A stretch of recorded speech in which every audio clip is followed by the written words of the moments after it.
ఏంటి మరియమ్మ గారు రాగానే నా యేసును కన్న తల్లి వచ్చిందా అని. అంటే గర్భంలో ఉన్నప్పుడు అన్నీ అనుభవిస్తాము, మనం అన్నీ అనుభవిస్తాం.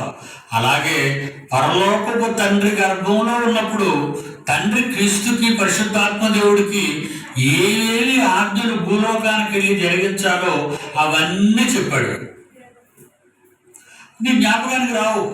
నేను జ్ఞాపకం చేస్తాను, మీరు ఏమైనా నేర్చుకుంటారా? అదే బాధ. నాకు బహు దుఃఖము కలిగినది పౌలు అంటున్నాడు. నా హృదయములో మానని వేదన అవుతున్నది. క్రీస్తునందు నిజమే చెప్పుచున్నాను, అబద్ధం ఆడటలేదు. పరిశుద్ధాత్మ యందు నా మనస్సాక్షి నాతో కూడా సాక్ష్యం ఇచ్చుచున్నది. సాధ్యమైన ఎడల దేహ సంబంధులైన నా సహోదరుల కొరకు నేను క్రీస్తు నుండి వేరే శాపగ్రస్తుడనై ఉండకూడదును. నేను అబద్ధం చెప్పడం లేదు. నేను క్రీస్తు నుండి వేరే అయిపోయి శాపగ్రస్తుడని అయిపోతాను. నేను తేడాగా మాట్లాడలేదు. మీరే తేడాగా ప్రవర్తిస్తున్నారు. పౌలు గారి ఆవేదన. ఇప్పుడు మీరు ఏమి నిర్ణయించుకుంటారో నిర్ణయించుకోండి. ఇవన్నీ మీకు తెలుసు. ఇప్పుడు భూమి మీదకి వచ్చాక మర్చిపోయారు. మీరు పుట్టగానే తల్లిదండ్రులు క్రైస్తవులు కారు కనుక ఏమి నేర్పించలేదు. వాడు నేర్పించకపోవడం వల్ల కొంతవరకు మీకు ఏమి తెలియకుండా పోయింది. అలాగని నేర్చుకునే అవకాశం దేవుడు కల్పించాడు. అది మీకు ఇచ్చిన ఛాన్స్ దేవుడు. కనుక మీరు వచ్చారు. మీరు ఎవరో వినని ఎన్నో సంగతులు, దేవుని జ్ఞాన సంగతులు ఇక్కడ వింటున్నారు. విని మరి మీరు ఏం చేయగలుగుతున్నారు? పౌలు గారు అక్కడ ఏ రకంగా బాధపడ్డారో 2000 సంవత్సరాల క్రితం, ఈరోజు మీ విషయమై నేను కూడా అదే వేదన నేను పొందుతున్నాను.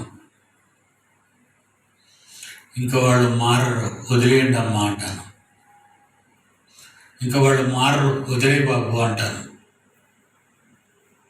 విచారం పొందుతుంటా. నాకేంటి విచారం మీ గురించి? ఇన్ని మాటలు చెప్పినా రప్పించి కూర్చోబెట్టి ఫ్యాన్ వేసి కుర్చీ వేసి లైట్ వెలిగించి స్క్రీన్ మీద చూపిస్తూ వాళ్ళ స్వరం వాళ్ళకు బాగా వినబడేటట్టుగా చేసి ఇన్ని సంగతులు చెబుతున్నా వాళ్ళ మనస్సులు కరగటం లేదు. వాళ్ళ దేవునిలో నిలవటం లేదు. వాళ్ళ దేవుని కొరకు బ్రతకటం లేదు. లోకం లోకం లోకం లోకం లోకం, పిల్లలు పిల్లలు పిల్లలు పిల్లలు, భార్యలు భార్యలు, భర్తలు భర్తలు, ఇల్లు వాకిలి, ఇవి తప్ప బైబిల్ అస్సలు మీరు పట్టించుకోరు. దేవుని మాటలు అస్సలు వినరు, అర్థం చేసుకోలేరు. ఎప్పుడు నీ గొడవే, నీ భర్త గురించి, నీ భార్య గురించి, నీ పిల్లల గురించి, నీ చుట్టాల గురించి, నీ పక్కాల గురించి, నీ పొరుగుల గురించి.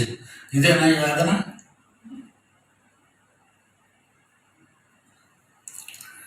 రేపు కలుసుకుందాం. సెలవు.